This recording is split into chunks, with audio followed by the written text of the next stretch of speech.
The night Daniel crashed his truck was the beginning of my end, or at least it used to be.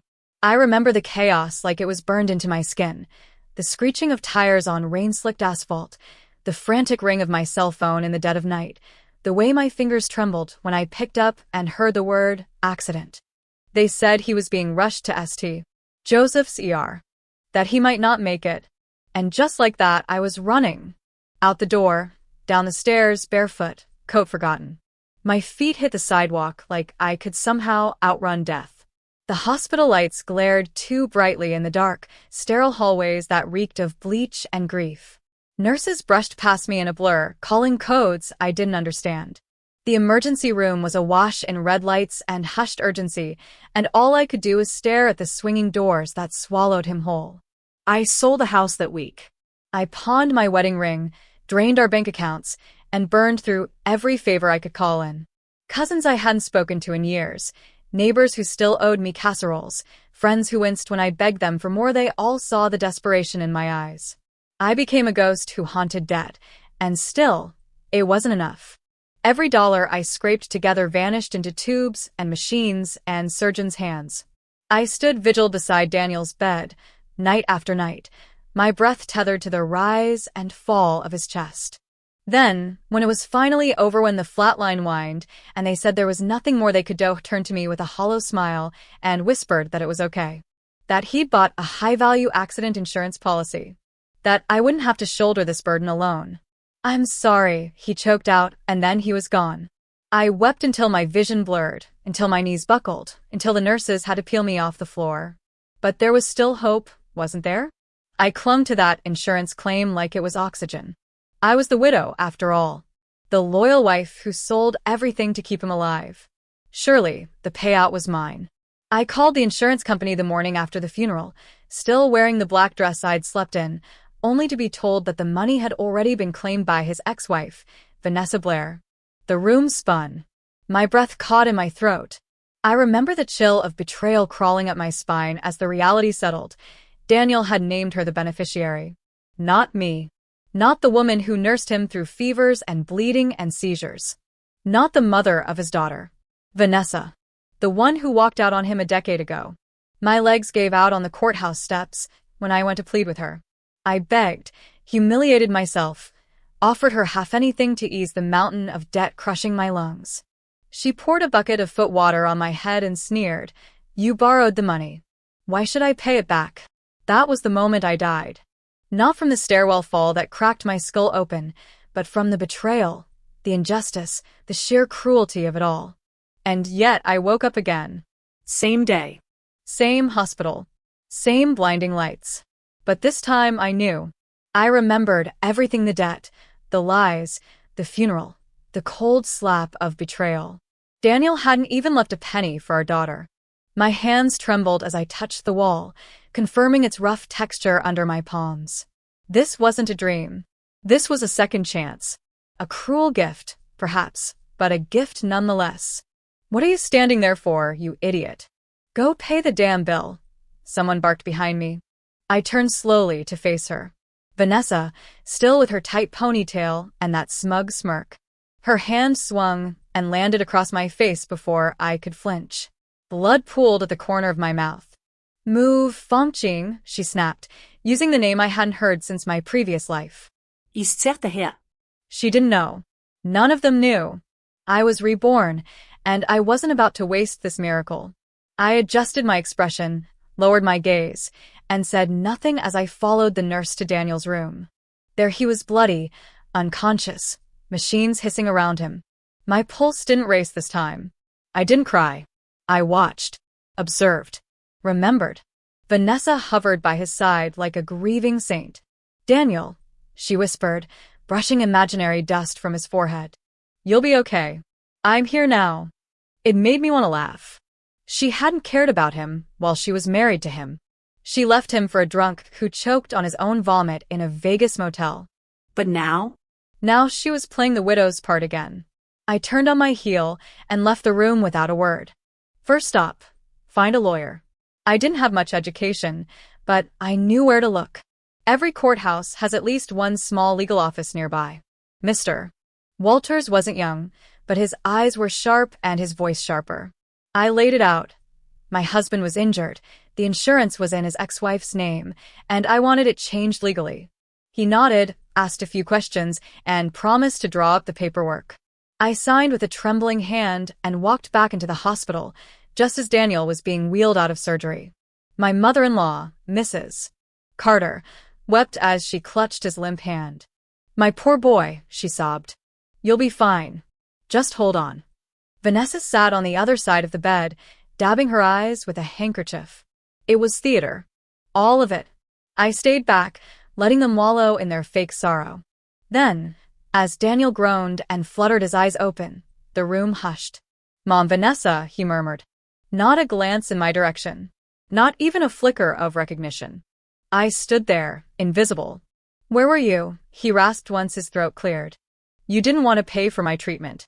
Is that it?" His words were a knife to the gut, but I smiled. "Of course not," I said gently.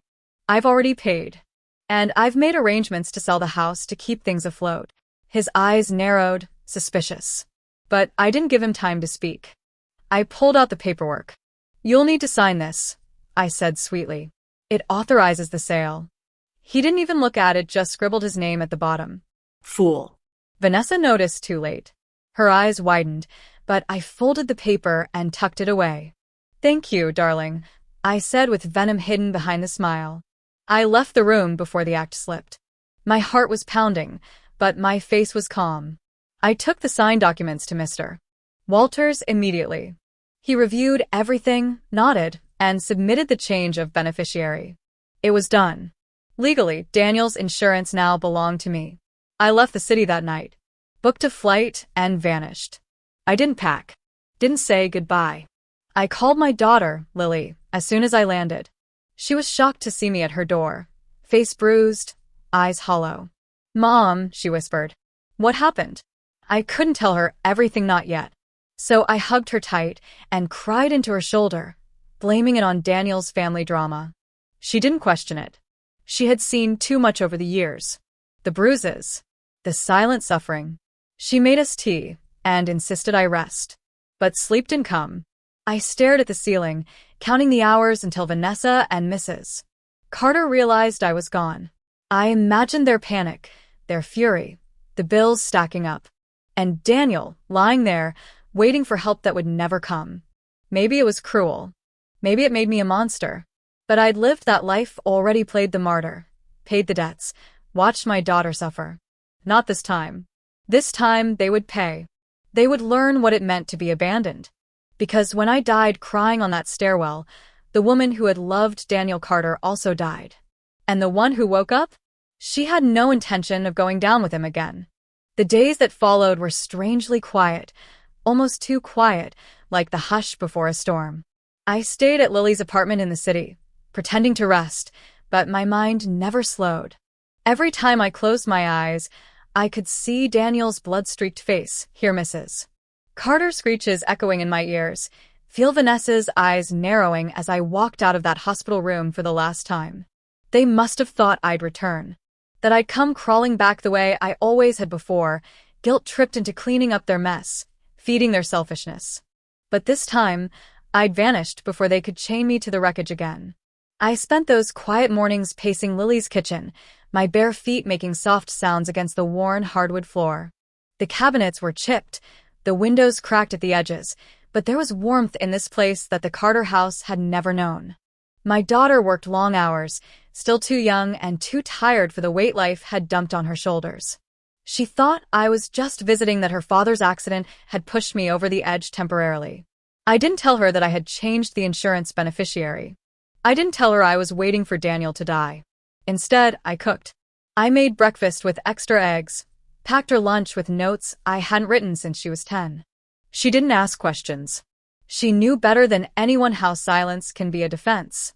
At night, when she was asleep, I turned on my phone always careful, and checked the messages from the hospital cleaner I'd bribed. Miss Mary. God bless her. Every day, she sent a short update, sometimes with a photo of Daniel lying motionless in his hospital bed, sometimes just a voice memo. Still alive, breathing rough. Mrs. Carter cursed at a nurse again. Vanessa's crying. They asked where you went. I said I didn't know. I'd listened to those memos on repeat, like a lullaby. Not because I enjoyed their suffering, though a small part of me did, but because I needed to know the timeline. I remembered every beat of this dance from my last life. The way the hospital fees piled up. The moment Daniel's infection kicked in. The day Vanessa tried to sell his old car behind his back. The exact hour the doctor declared his condition critical. I was tracking it all, and we were getting close. Lily asked me one night, her voice soft as she curled beside me on the couch, "Mom, do you ever regret staying with Dad all those years?" The question was simple, but it cracked something inside me. I looked at Hermie daughter with her tired eyes and responsible smile and thought of all the things I could say. That I regretted every second. That I hated him for what he put me through. That I'd do it again, if only to make sure she was born. But I just said, I regret not walking away sooner. She nodded like she understood, though part of her was still that little girl who had once thought her dad hung the moon. We both sat in silence, watching the muted television flicker with late-night commercials for car insurance and sleeping pills. And then one afternoon it came. A voice memo from Miss Mary. Her voice was shaking. "Ma'am, the doctor issued a critical condition notice," said Mr. Carter's vitals are failing. They're scrambling. You should know may not make it through the night. I stared at the message, numb. This was it. The moment that had broken me before. But now I was ready. I called the insurance company first to confirm the beneficiary change was locked in. It was. Then I called Mr. Walters, my lawyer, and he congratulated me in a tone that held more unease than joy. "I assume you understand," he said carefully, "that once your husband passes, his estate any shared assets become subject to inheritance claims. His mother might have legal rights. If he has another child, they might too. He has a bastard son," I replied coldly. But no proof. No DNA test. No legitimacy. "Understood," he said, and we ended the call. My heart thudded like it had grown too big for my chest. That night, I cooked Lily's favorite meal, chicken fried steak with mashed potatoes, and watched her eat with a kind of hunger only the young can afford. I didn't tell her what was coming. She knew something was off. She always knew. "Mom," she said as she reached for more gravy, "is Dad going to make it?" I set my fork down slowly and met her gaze. No, y whispered. "And he doesn't deserve to." Her face froze. She wasn't expecting that. "What do you mean?" she asked, her voice barely audible. I took a breath. "He planned to sell you off, Lily. After his accident. He told Vanessa he'd marry you to an older divorced man just to get a dowry. Said he could use the money to buy a house for Jason." Her fork clattered to the plate. "What?" I nodded. "He said it himself. I heard it. Jason's his real son. He wanted to leave us nothing. Not even a roof." For a moment, she didn't speak. Then she got up, walked to the sink, and stood there with her back to me, shaking. "Why are you telling me this now?" "Because you deserve to know who your father really is," I said. "Because the man in that hospital bed was never going to protect you. He was always going to sell you for his own comfort. And because I refuse to let that happen again." Her voice cracked. "I thought he loved me." I walked over and put my hands on her shoulders. "So did I." We left for the hospital the next morning. It was raining, the kind of cold, gray drizzle that soaked you through no matter how fast you walked. We didn't answer any of the missed calls from Mrs. Carter or Vanessa. I turned my phone off. I needed this moment clean. The ward smelled like disinfectant and cheap coffee. We heard the sobs before we even opened the door. Mrs. Carter was wailing beside Daniel's bed, her face red and wet. Vanessa clutched his hand like she was the widow already. Jason, their bastard child, stood awkwardly in the corner like he didn't know how to mourn the man he'd barely known. And then Daniel opened his eyes. His face lit up when he saw us, though it was more shock than warmth. "Emma," he croaked, "you came back." I stepped forward, Lily close behind me. "Of course I did," I said. "Wouldn't want to miss your big finale." His smile faltered. Why did you leave?" I leaned in close, so only he could hear. "Because I was done playing the fool." His mouth opened, closed. Panic crept into his eyes. You changed the insurance, didn't you?" I didn't answer. Just smiled. His lips trembled. Emma, don't do this. I am dying. I know, I whispered. That's the point. Lily stepped forward then. Her face was stone. Dad, why were you planning to sell me off to some old man? He froze. His eyes darted to Vanessa, to Mrs. Carter, to Jason. Who told you that? You did, I said. With your own mouth. He let out a broken sound. Maybe it was a sob. Maybe a curse. I didn't care. His hands twitched, grasping for something that wasn't there. I didn't mean it, he pleaded. It was just talk. Save your breath, I said coldly. You'll need it where you're going. Mrs. Carter lunged at me then, screeching something about betrayal and harlots and disrespect. I caught her wrist midair. Touch me again, I growled, and I'll break every bone in your hand. She reeled back, eyes wide. Vanessa rushed forward, but Lily stepped in front of me, her fists clenched. Don't, she snapped. Not unless you want me to finish what my mom started. For the first time in her life, she didn't look like a scared little girl. She looked like a woman who had finally drawn a line. Daniel gasped for air. His monitors beeped in panic. Nurses rushed in. You did this, he rasped, pointing at me. You let me die. No, I said, as the nurse shoved us out.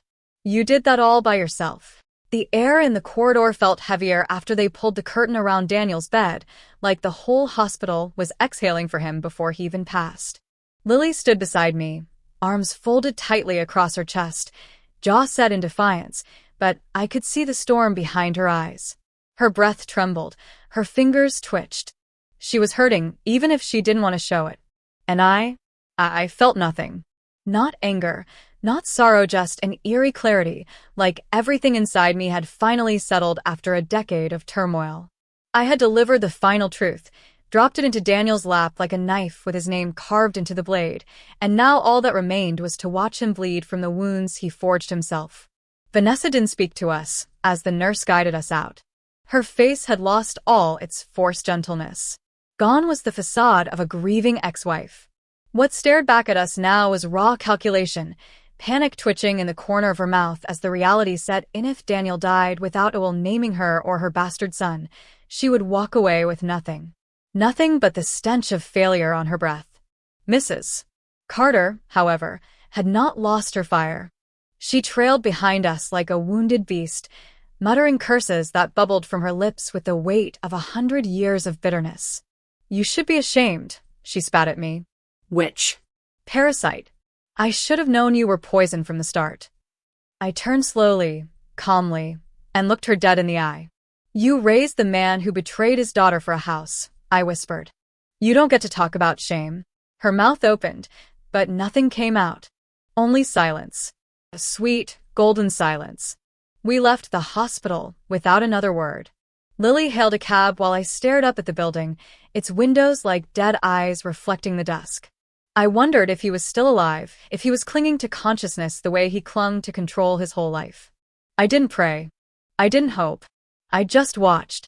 That night, I lay in Lily's apartment listening to the buzz of the city outside, the honk of horns, the low hum of voices from the next building, the occasional bark of a stray dog. It was a lullaby I hadn't realized I'd missed. So different from the Carter house, where silence was always tension waiting to erupt. I watched Lily sleep. Even in her dreams, she furrowed her brows, her lips slightly parted as if about to speak.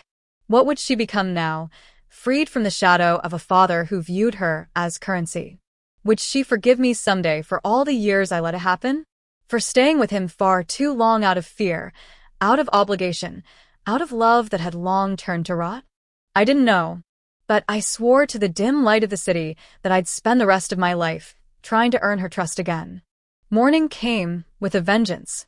My phone buzzed violently against the nightstand, dragging me back from a restless half-sleep. I didn't recognize the number, but I didn't need to.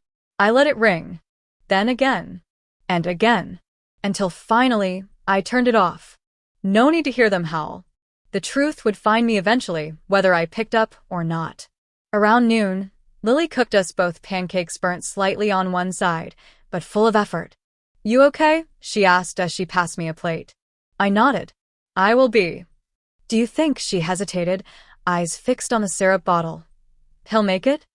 No, I said quietly. And even if he did, I don't think he'd come back the same. She didn't press further. She understood. Some people only die once, and some people keep dying slowly until there's nothing left but the bitterness that clings to their bones. Daniel had been decaying long before that car hit him. I checked my messages from Miss Mary again. Her latest update was chilling in its simplicity. Vitals unstable. Code blue declared. Resuscitated once. ICU now. It was happening. Earlier than I remembered. In my previous life, his decline took longer, stretched across weeks like a festering wound. But this time, he was collapsing under the weight of his own karma much faster. I had altered the path. And it was beautiful. That evening, I sat across from Lily and told her everything. The real story. The insurance. The betrayal. The rebirth. I expected her to laugh, to scoff, to call me crazy. But instead, she listened. Eyes wide, mouth slightly open, her fingers curled around her tea mug like it was an anchor. When I finished, the room was silent for a long time. And then she whispered, I saw it. I blinked. What? You dying. In a dream. On the stairs. You were covered in blood. I thought it was just my imagination, but it felt real. Her voice broke. Mom, you were dead. My heart clenched, not with fear, but with sorrow so deep it almost choked me. She had carried that vision with her, quietly, afraid to speak it aloud. My sweet, strong girl. I reached for her and held her until the tremors passed. We stayed like that until the phone finally rang again. This time, it was from the hospital. I let it ring twice before answering. Is this Mrs. Emma Dawson? Yes. This is ICU from St. Joseph's. I'm afraid, Mr. Daniel Carter has passed. No fanfare. No drama. Just a statement. Clean. Final. Thank you, I said and hung up. That night, I didn't cry. I didn't scream. I didn't even speak. I stood on the balcony of Lily's apartment and watched the lights of the city blink like distant stars. Somewhere out there, Vanessa was probably throwing a fit. Mrs. Carter likely collapsed into another fit of shrieking hysteria. Jason? Who knows? Who cares? The only thing that mattered now was what came next. The real war hadn't started yet. The inheritance, the lawsuits, the fight over the ashes of a man who never loved anyone but himself that was just over the horizon. And I was ready. I had already risen from death once. This time, I would rise above everything else. We arrived at the hospital late the next morning. The sky hung low with clouds that felt too heavy to stay up much longer, and the wind bit with the kind of sharpness that usually came just before snow. The front entrance was strangely quiet, like even the building knew it had lost something important and was bracing for the aftermath. Lily walked beside me, her shoulders squared, her steps steady. She hadn't said much since the call. She didn't need to. Grief had passed us by already you'd buried it in another lifetime. Now what we carried was resolve. Unshakable. Cold. Unapologetic. When we stepped into the ward, the performance had already begun. Mrs. Carter was curled up against the wall, her moans echoing like a siren in a tunnel. Her clothes looked rumpled, her cheeks blotched red from either tears or rage. Vanessa stood stiffly beside the bed, arms crossed as if trying to look dignified while her world cracked underneath her heels. Jason leaned against the window, scrolling on his phone, the flicker of the screen reflecting off his indifferent face. None of them noticed us right away. It was Lily who broke the spell. You'd think there'd be more silence around death, she muttered. Her voice wasn't loud, but it cut through the chaos like a scalpel. All heads turned. Vanessa's eyes narrowed. Mrs. Carter's mouth dropped open. You, she hissed. You dare show your face here? I stepped forward, calm, deliberate. Why wouldn't I? My husband died. I thought I should pay my respects. Your husband? Vanessa's voice cracked. He barely even mentioned you at the end. And yet I'm the one he married, I said sweetly. Strange how that works. Mrs. Carter stumbled to her feet, and for a moment I saw the grief flash raw and real across her face, but only for a moment. It melted away into pure venom. You cursed him, you rotten witch. He's dead because of you. He's dead because his body gave out after decades of poisoning everyone around him, I replied. I just stopped being his antidote. The air in the room thickened. Even Jason paused his phone long enough to glance up. Lily stood beside me like a sentinel, her expression unreadable. Vanessa, ever the tactician, shifted gears. We need to talk, she said through gritted teeth. Privately. Whatever you've got to say, I answered. You can say it in front of my daughter. We don't do secrets anymore. Her lips curled, but she didn't protest. You changed the insurance, didn't you? I nodded. Legally. Signed by Daniel himself. Not forged. You can check with the company. You manipulative don't, I said, holding up a hand. Don't waste your breath accusing me of what you would have done if you'd had the chance. That money is mine, she snapped. He promised a lot of things. None of them matter now. I have a son, she shouted, desperate. Daniel's son. He has a right, does he? I asked. Because as far as the law is concerned, he's just a boy with no father listed on the birth certificate, no DNA test, and no legal claim. So, unless you dug up Daniel's corpse and got a sample before the cremation, which I highly doubt, your little leverage just burned to ashes. Silence. A beautiful, ringing silence. Then Mrs. Carter started wailing again, as if the volume of her grief might somehow change the facts. You think this is over? Vanessa growled. You think you've won? No, I said. I know I have. Because unlike you, I was smart enough to act while you were busy scheming. And now there's nothing left for you but a hospital bill and a headstone. I turned and walked out, Lily right behind me. We didn't look back. The next few days moved fast, as if the world had been waiting for Daniel to die before it could catch up with itself. The insurance claim processed smoothly. Mr. Walters handled most of it, efficient and precise, though even he sounded surprised at how easily it all fell into place. You really thought this through, he said over coffee one morning. Every signature, every timestamp, every loophole closed. I sipped my drink and smiled. You learn a lot when you've died once before. What will you do with the money? He asked. Start over. And the rest of them? I met his eyes. Let them drown. Vanessa tried. Oh, she tried. She sued, screamed, threatened. She showed up at the insurance office with tears in her eyes and a story about betrayal and deception and how I must have coerced Daniel on his deathbed. But there were records, clean, unambiguous, airtight. Daniel's signature. Daniel's voice, on a voicemail to Mr. Walters, confirming he wanted the change. They had nothing. When that didn't work, she pulled Jason into the spotlight. He's Daniel's only son, she cried in court. He deserves an inheritance. Then prove it, the judge said coolly.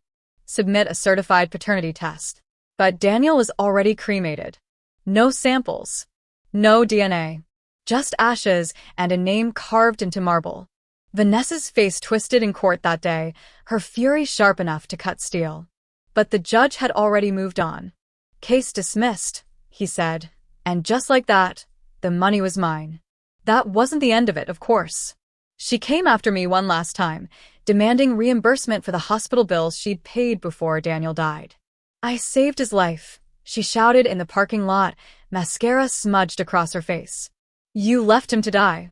You mean the bills he would have paid with the money he gave you behind my back? I replied. Shall we review those transfer records in court? Her face paled. She hadn't counted on that. Mr.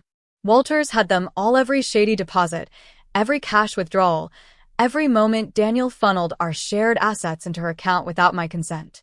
You owe me, I said coldly. And now you'll pay. She did. Reluctantly. Bitterly. With every penny she returned, a piece of her pride crumbled. I watched her shrink, day by day. A woman who had spent her whole life manipulating others finally backed into a corner she couldn't seduce her way out of. I didn't feel triumphant. I felt clean. Lighter. Like I'd finally washed the last remnants of Daniel's rot from my skin. And Lily, sweet, brave Lily, she watched it all unfold with a quiet strength I never knew she had. She didn't cheer. She didn't gloat. She just stood beside me, hand in mine, as we buried the ghosts we never asked for. Do you think they'll ever stop trying? She asked me one night as we walked along the pier, the wind whipping through our coats. No, I said honestly.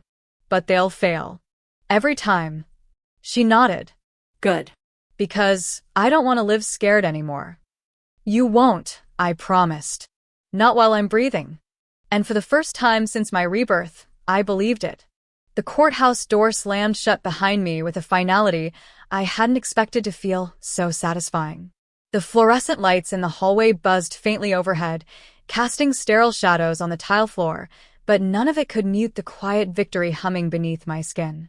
Vanessa's face had been a canvas of disbelief, her lips pressed into a furious line as the final judgment was read. Her fingers trembled when she reached for her handbag, whether from shame or rage. I couldn't tell, and I didn't care. The judge had spoken. The insurance belonged to me. The assets Daniel tried to bury in her account were exposed, and the law had sided with the woman he had tried so desperately to erase. Me. I had been invisible for so long that part of me feared no one would ever truly see me again. But now, not only had they seen Methy, had believed me. The weight of it made me pause outside the building, staring up at the overcast sky like I expected it to open and pour, or split with sunlight, or something poetic to mark the moment. Instead, the air remained still, indifferent. And maybe that was the truest ending: quiet, unceremonious, real. Lily waited in the car parked just down the street, her fingers tapping lightly against the steering wheel, brows furrowed as she watched the entrance. She didn't ask if we'd won. She saw it in my eyes. She won't stop, Lily said quietly, shifting the car into drive. She's the kind who clings until there's nothing left but bone. Then we'll bury the bones too, I murmured, staring out the window as buildings blurred past. We've done it once. We drove in silence for a few blocks until Lily spoke again. She tried to call me, left me a voicemail. I turned to her, sharp. What did she say? That you manipulated Dad's signature. That you forged documents and turned me against my only real family. That she wants to meet. Alone. My hands curled into fists before I could stop them. You're not meeting her. I wasn't planning to. Lily's voice was calm, but her eyes were hard. She's desperate. It's seeping out of her like venom. I nodded slowly, my thoughts drifting. Desperation was a dangerous fuel. It burned hot, burned fast, and took down everything in its path. I had underestimated Vanessa once, but I wouldn't again. That evening, I reviewed every paper, every signature, every transfer Daniel had ever made into her accounts. Mr. Walters had delivered the files like clockwork, neatly sorted, indexed by date, annotated with little flags for potential discrepancies.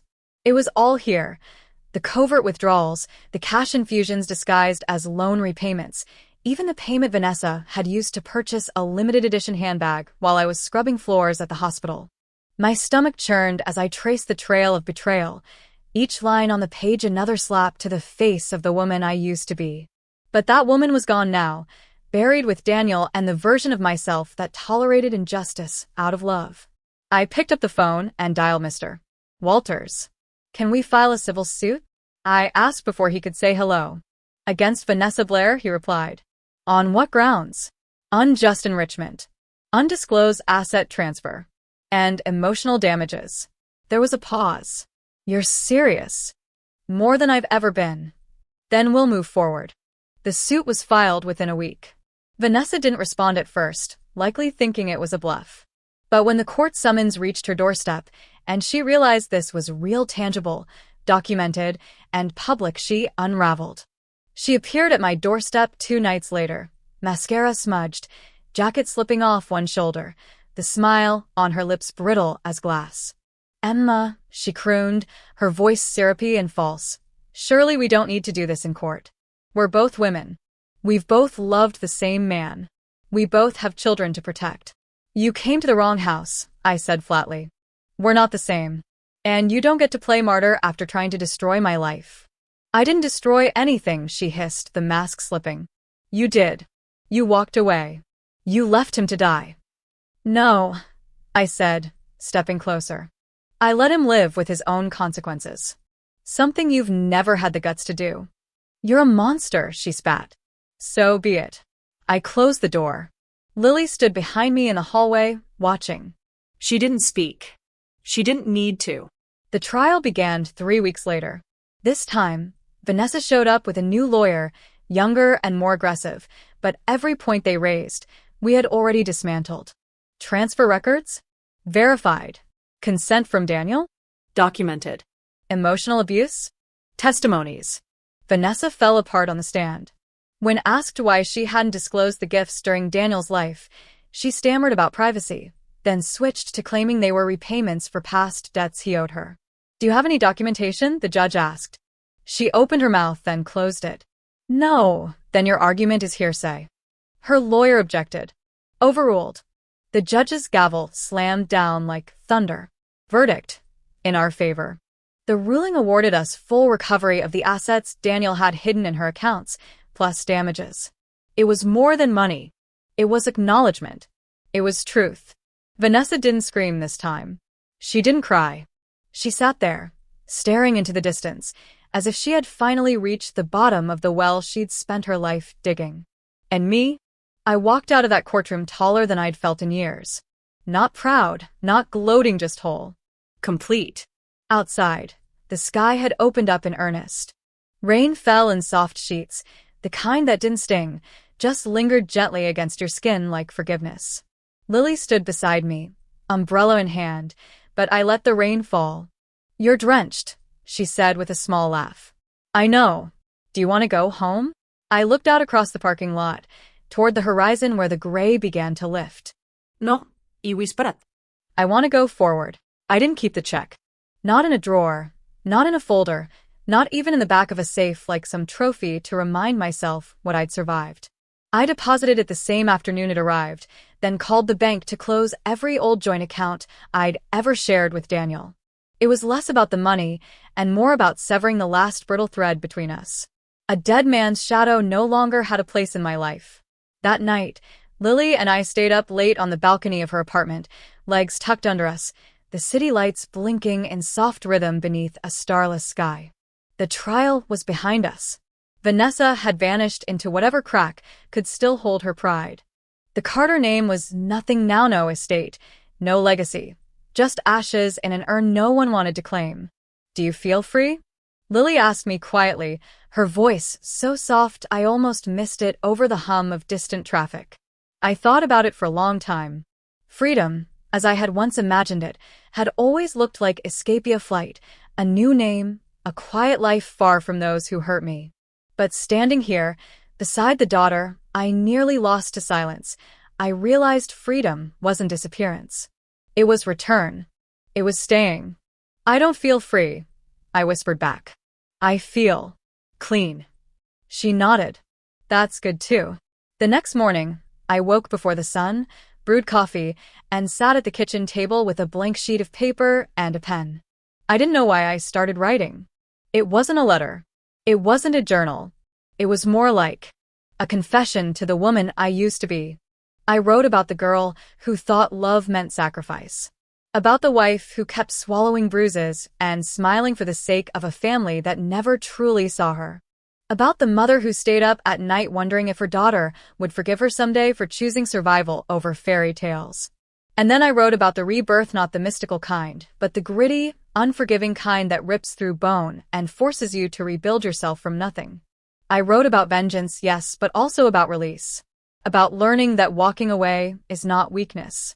That letting go doesn't mean you didn't fight, it means you finally won. Around mid-morning, Lily padded in with sleepy eyes and her blanket still wrapped around her shoulders. You're writing, she murmured, pouring herself a cup. Yeah, I said.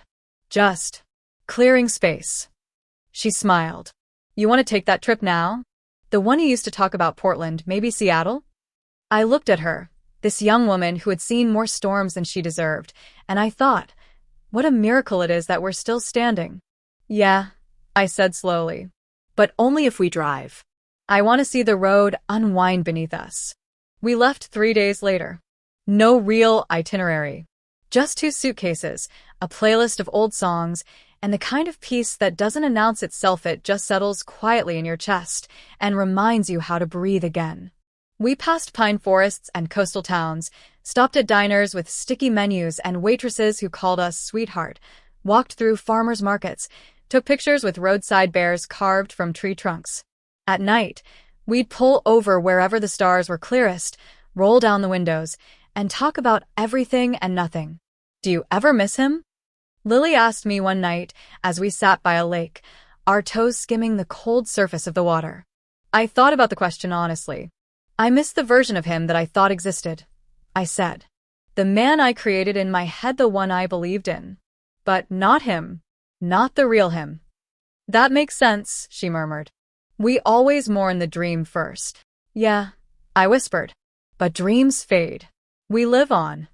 It was on our 5th day, in a small coastal town with pastel houses and a bookstore that smelled like cinnamon and dust, that Lily found a flyer pinned to a corkboard. A volunteer program, community garden, women's shelter, tutoring. She handed it to me with a grin. What do you think? I said, we were meant to find this. The next morning, we extended our stay. Days passed. I started helping in the garden, planting tomatoes and sunflowers, letting the dirt sink into my palms like an anchor to the present. Lily taught local kids how to sketch portraits and listen to their stories like each one mattered, which they did. One afternoon, I stood at the edge of the field, watching the wind move through the green, and realized I hadn't thought of Daniel in days. His voice, his anger, his empty promises, they had become background noise, barely worth remembering. It wasn't that I had forgotten. It was that I had forgiven myself for ever believing I had to stay. On our last night in town, the women from the shelter invited us to a bonfire on the beach. We sat in a circle, passing stories like sacred relics, some laced with laughter, others cracked by sorrow. When it was my turn to speak, I hesitated. Then I simply said, once I died. And then I woke up. And the second time I chose myself. No one clapped. No one cried. But every woman around that fire nodded. They knew. When we drove home a week later, I carried no trophies, no souvenirs, just the warmth of a handheld journey and the knowledge that nothing tied me to the past anymore. Not names. Not wounds. Not even the ashes that still sat unclaimed in the back room of the county crematorium. As we crossed back into the city, Lily reached over and turned the music down. Mom, she said softly, what now? I thought for a moment. Then I smiled. Now we live. Not survive. Not endure. Live. For the first time, not as someone's wife, not as someone's disappointment, not even as someone's mother. Just me. Emma. Whole. And finally free.